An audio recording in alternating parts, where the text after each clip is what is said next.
All righty, everybody. Thank you so much for joining us on Wednesday at 2 p.m. for Reaching New Heights, where you have the city manager for the city of Muskegon Heights, a show designed to give you information, share information with the community, where you get to know what you need to know so you'll be in the know. We've got a treat for this show. Every cloud has a silver lining, and so you, instead of just getting radio this time, you get us in the flesh. And I am honored and privileged to have as my guest today Mr. Ronald Jenkins, who has graciously agreed to join me as a guest on the show. So whereas I have a face for radio, Mr. Jenkins does not have that ailment. I think I do, unfortunately. No. So thank you for tuning in. Again, we are live every Wednesday at 2 p.m. for Reaching New Heights. And so let's go ahead and jump in and get started. Um, um Ron, tell us a little bit about yourself and how you came to be a resident of Muskegon Heights. I was born into the residency of Muskegon Heights. Okay. Been here all my life, Mhm. and just really enjoy the community and what we're doing, where we're going, the vision that I see happening here, and just keep me inspired as a business owner, um, as an owner of the professional basketball team here in West Michigan, utilizing our professional players to stay busy and mentoring our kids and our communities. It's just really inspiration to me to see the different things and the growth that's happening right now in Muskegon Heights. I would agree. It's exciting and electrifying. I am really happy to see things coming together and things moving in a positive direction. And one of which is your recent purchase. So tell our viewers and our listeners a little bit about that. Wow.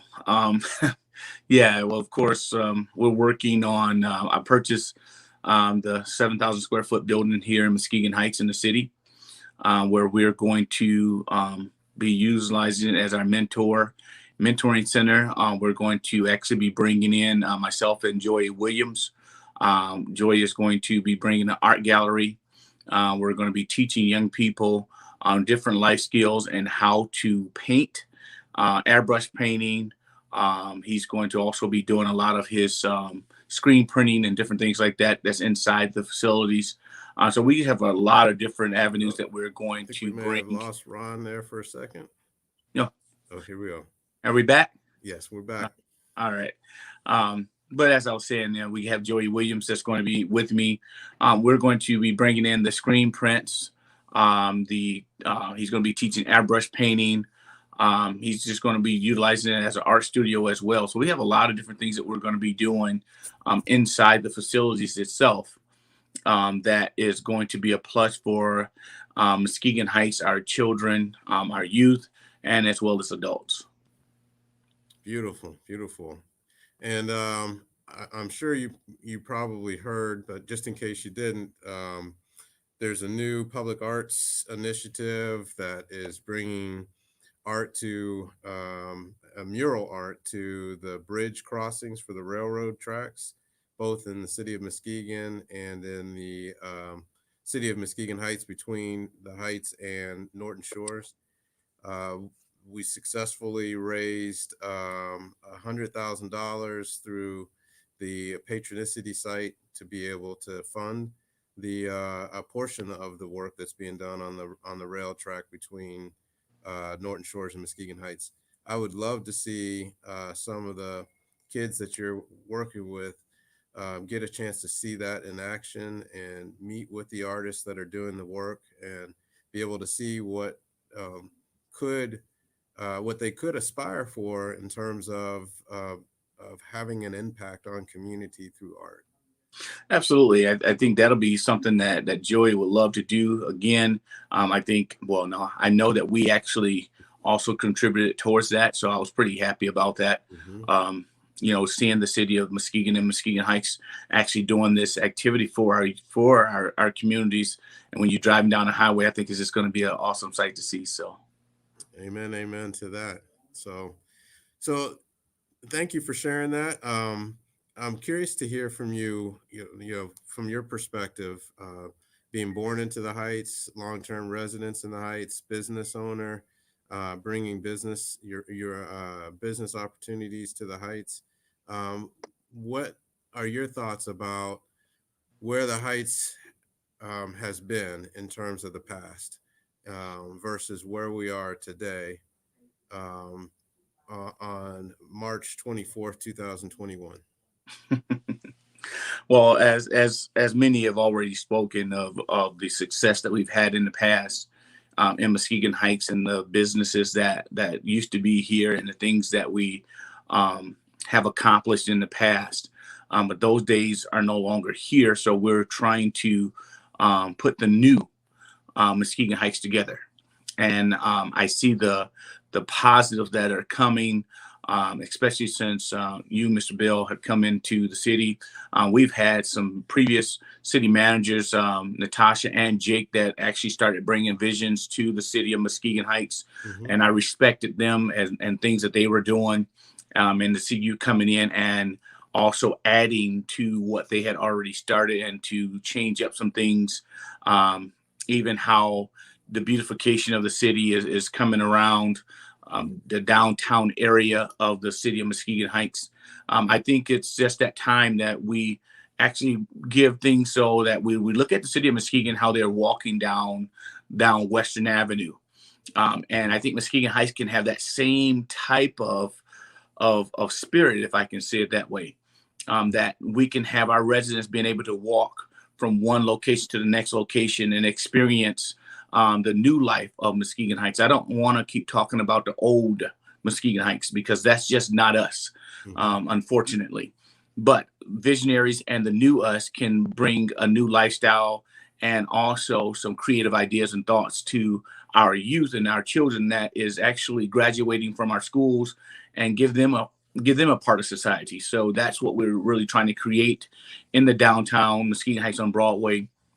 And one of the things I'm looking at, just driving down, just to renew those streets and different things as well. I think that's, we just redid Sherman. Right. And I think to now look at it and to open up Broadway and do those things that people are also traveling, can give people the idea that there are some changes coming in Muskegon Heights. There are some positive things happening, versus talking about Cammon and all these other places that used to be along that strip. Mm-hmm. If we keep thinking about and going back to that past, where does our future hold us? And that's where I'm at right now. So I decided to come back and do some things in Muskegon Heights with my business, just to be able to be creative. Mm-hmm. There are some things that we can teach, utilizing the conference room area rather of the facility, where we can be teaching coaches new skills. We can teach children new skills.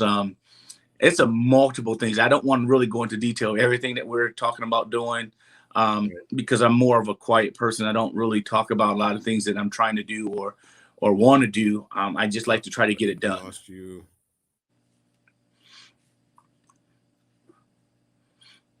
Okay. Still there?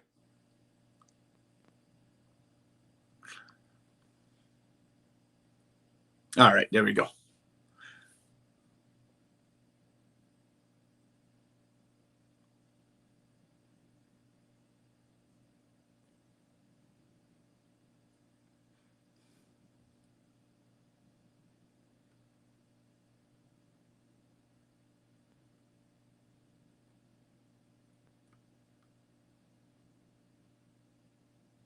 I think we're having some technical difficulties here, huh?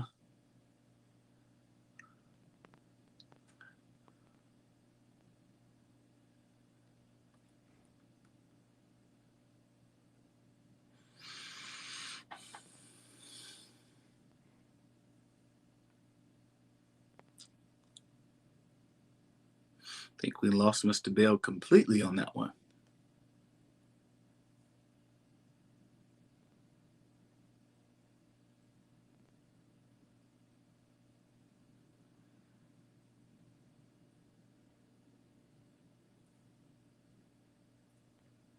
There we go. All right. All right. Little technical difficulty there. Yeah, you We back. take That's it. what technology does, right? That's right. We take it in stride. We roll with it. So Exactly. when I lost you, I wanted to ask you. I know you you're keeping a few of those things close to the vest, and I appreciate that because I think you were alluding to the fact that you let your actions speak for themselves, right? Is that where you Say were it again going? now. Mhm. Okay. Well, that's beautiful. So, and you've probably heard me say this many times. I beat the drum over and over again about the importance of collaboration and working together, and how that is critical to our ability to be successful. So I wanted to throw that question out to you. What do you see are ways that we can collaborate better as a community? What what entities do you see are important to this notion of bringing people together and breaking down silos and finding ways to begin to constructively engage together with a common vision? Well, I think you just said the first thing is collectively coming together with a vision. We got to first believe and trust each other before we can do anything. Hmm. For so long, where we as a city can't continue to fight amongst each other and yet think that we're going to be successful or have prosperity. And I think that coming together collectively and have a cohesive group of people working with the same mindset, we can do anything that we want to do. The creativity of us as a people is amazing, so we can do anything. It's just like this pandemic. Many communities, many areas are shut down and people are struggling and barely surviving. But if you look at our community, we may be struggling, but yet we're still surviving, but yet we've learned how to survive during this pandemic. And I Hmm. think that's the same way of Muskegon Heights. Muskegon Heights have always been hit with adversity and hit with changes and other things, but yet we still stand and we stand strong together. Hmm. But that's how we're going to do it, Mr. Bell, is actually we got to stand together. We can't keep fighting amongst each other or isolating ourselves. Right. You're talking about collaboration.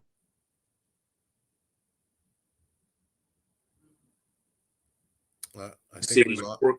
The city of Muskegon and the surrounding cities work hard. They work together, Hmm. and I think if we learn anything, learn what they're doing, learn how they're getting things done, talk with them about the things that they're doing, and then because the same programs they have, we may be a little bit smaller, so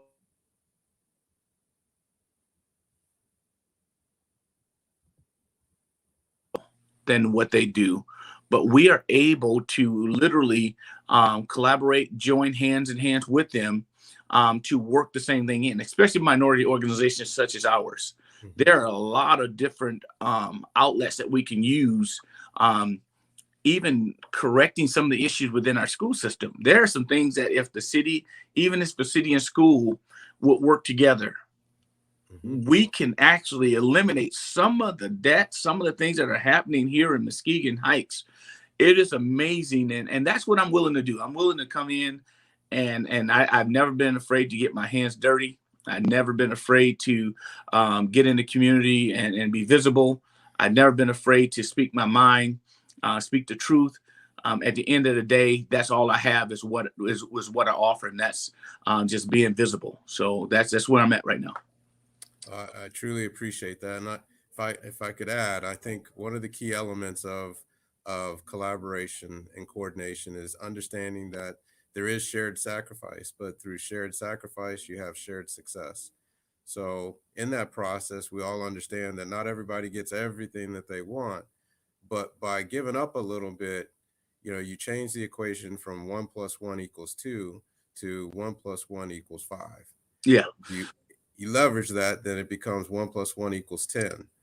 Well, again, it has to happen with people that has a vision, Mhm. because you have a vision. If you don't have a vision, and I remember, I'll give this brief synopsis, this brief scenario that I had coaching. Um, my mindset, coaching, been coming through Muskegon Heights and coming up under Lee Gilbert and Dorothy Gill Jackson, and having that Mhm. experience with with Muskegon Heights teachers and alumni. I took this attitude when I started coaching at Western Mission Christian High School. And I told one of my players, I need you to give me 100%.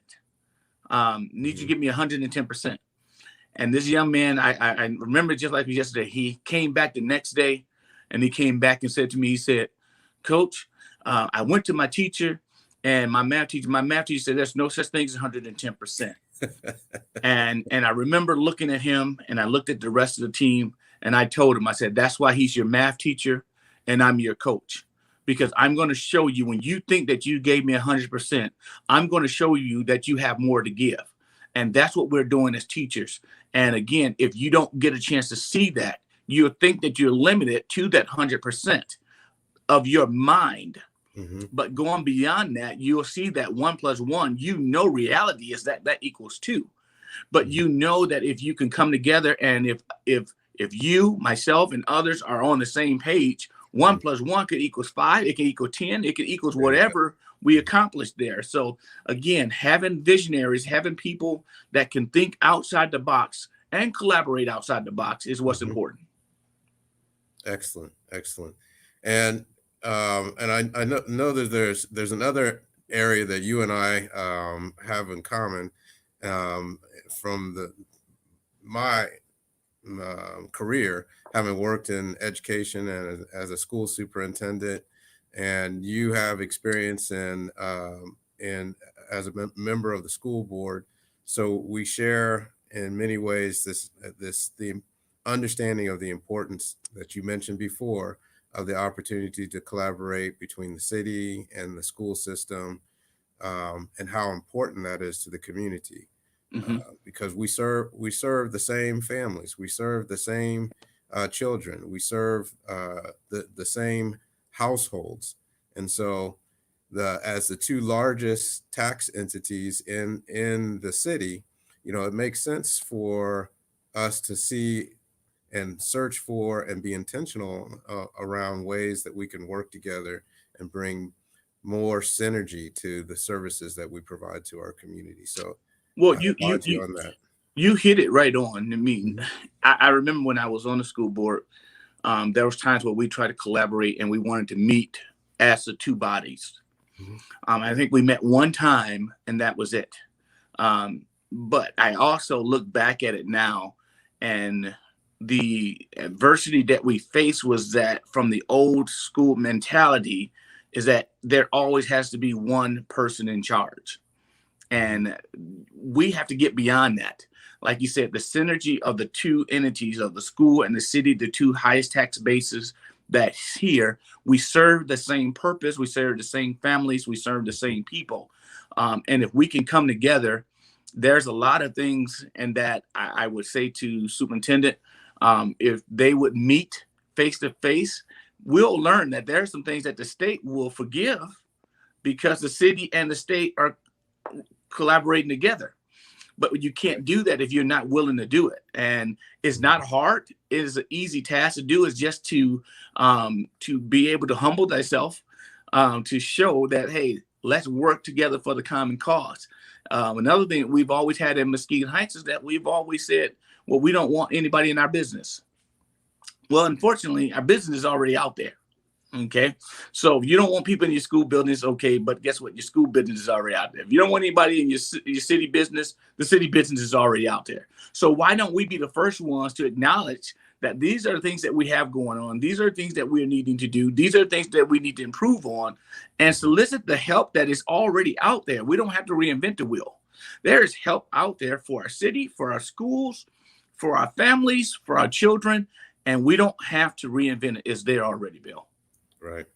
And I will say, to the credit of Superintendent Garcia, that she has reached out and begun the process of to me personally, of collaborating and looking at ways that we can support each other, the ways that we can work together on initiatives. So I'm excited to see where that can go.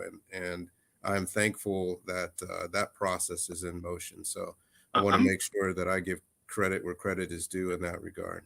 Exactly. I'm excited. I mean, I'm looking at what the chief of police, the guns committee is doing in the city of Muskegon Heights to help try to curb the violence.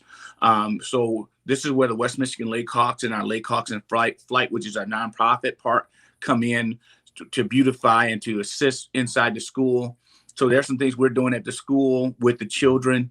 We're going to be redoing the concession stand outside. The West Michigan Lake Hawks is going to be doing that on the football field, the ticket booth, and we're going to be working with the school, Home Depot, like you said, and the guns committee. We're going to be redoing the press box, putting a new sound system outside. Our children deserve the best.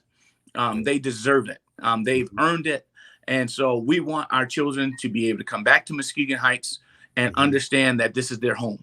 Have that pride, that pride and that dignity of walking down the street, walking down the hallways, walking onto their football field, walking onto their track, walking down the street, and be proud about it. So that's, again, why the West Michigan Lake Hawks, why my team, why our professional organization is embedded into this community, because this is where I live. I live in the heart of Muskegon Heights. So when people talk about Muskegon Heights, they understand I'm a product of Muskegon Heights. I live there. So when there's violence, when there's gunshots, I hear all of it. So guess what happens? I'm the first one and not afraid to say these are changes that needs to be made. But yet at the same time, I'm also proud to say that a lot of changes have been made. A lot of it has stopped. A lot of it had come down and slowed down. But guess what we have to do now? Now it's getting warmer. We got to hit these things head on, improve these things. Start now. Don't wait until it's 80 degrees to start hitting it.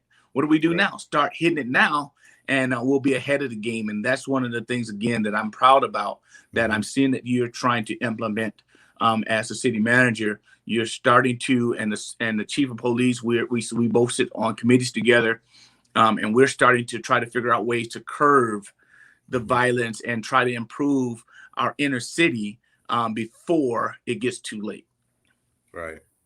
And one of the things with that I'd like to throw out, another thing that I'd like to throw out there is with the potential of this new funding coming in from the rescue plan, what I call big, hairy, audacious goal of attempting to attack the idea of universal childcare. That this notion that from 6 months old, from 1 year old to kindergarten, we should be able to provide high quality, enriching childcare for anybody who lives in Muskegon Heights, because every child deserves to have that. And this might be our opportunity, with if the funds are available and we have the flexibility to spend it, to finally take a shot at a way that we can provide that as a guarantee to our children in our city, and the importance of how that affects their opportunity to soar when it comes to education and to be successful in education, as well as the benefits for freeing up parents with a peace of mind and knowing their kids are in a safe and secure place, and not just being babysat, but also being enriched academically in those spaces while they have an opportunity to go to work. Well, you're absolutely right, and I got to put a plug out on that, because that's another thing that I know are some things that are potentially coming to the city of Muskegon Heights. I do know a lot of things, a lot of people that are literally trying to come back and reinvest, and I'll put it out there with Tina Grisham. She's one of most of the fantastic childcare, daycare individuals and teachers that are out there. And one of the things that I've been talking to her about it also is coming back into Muskegon Heights and opening up a center and doing some different things. But this is where it's at. You're talking about improvements. You're talking about enrichment of our children. If we don't start there, where do we start? Right. So you're absolutely right. You're right on target. And I'm just applauding not just Tina Grisham, but there are some more young people and some people that are out there doing some fantastic things. But I speak highly about her because I look at my grandbaby and I look at my grandson that have grown tremendously through her teaching, not only just on the academic side, but also on the spiritual side. Right. So it's teaching those life skills with our youth. So if we can find, like you said, if we can find that funding that would improve the enrichment and the of our children and our, especially at that age group, oh yeah, we have a great future ahead of us. Right.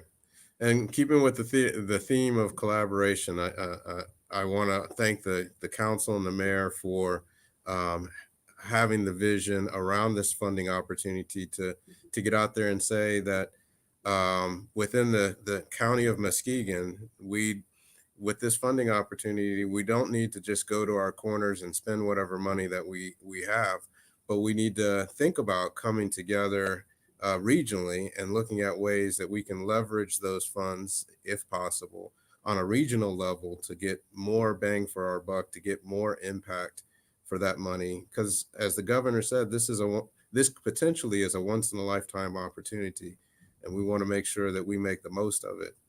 So. Absolutely. I commend, like you said, I commend the mayor and the council for coming together on that and making sure that we can move forward. And like you said, this opportunity, a lot of times we miss it, but we're thankful for the mayor and the city council and yourself of understanding the importance of coming together for this notion. So again, yeah, kudos to definitely all of you for working together on this issue. Right. Well, I want to thank you so much for being a guest today, and the time flies. I think we are out of time now, and unfortunately, because there's a bunch of other stuff that I'd like to jump into with you, but that just means that you're going to have to come back some other time as a guest, and so we can dive into some of those meaty issues, because contemporary issues we know out there in the press that. We need to have a conversation with what the injustice that Coach Guy faced in that situation, and that we can't just ignore that and bury our head in the sand about that. And then some of the remarks that one of the commissioners made about white cue balls and colored balls, and whether or not that prevented him from being able to play pool. So these are some of the things that we can't just close our eyes and ignore. So, well, if I could say something real quick about that, I commend as a coach and as an owner of a professional basketball league, and to see that Keith Guy handled himself with integrity, still with respect, but at the same time was able to show his human side of how things affected him personally. Right. I commend him for standing up. I commend the community for standing up with him. Right. I commend Judge Pittman, PA Big Rob, even the county prosecutor. I commend them for stepping up and supporting and seeing the importance of doing the right thing. It was a tragic occurrence for us, but yet this is something that we face all the time in different ways. But I'm telling you, as young Black men, we face this all the time, whether it's on the court or off the court, but yet in the real world, we're facing this. And so I stand with Keith Guy, and I support him throughout this thing. And I know that it's affected him internally, and whatever we can do to be supportive of him, we'll definitely do that. Absolutely. Excellent. Well, thank you so much, everybody, for tuning in. Again, every Wednesday, 2 p.m. for Reaching New Heights, where you get to know what you need to know so you'll be in the know. I expect to look forward to seeing you next week at 2 o'clock. All right. Thanks again. All right. Take care. You too.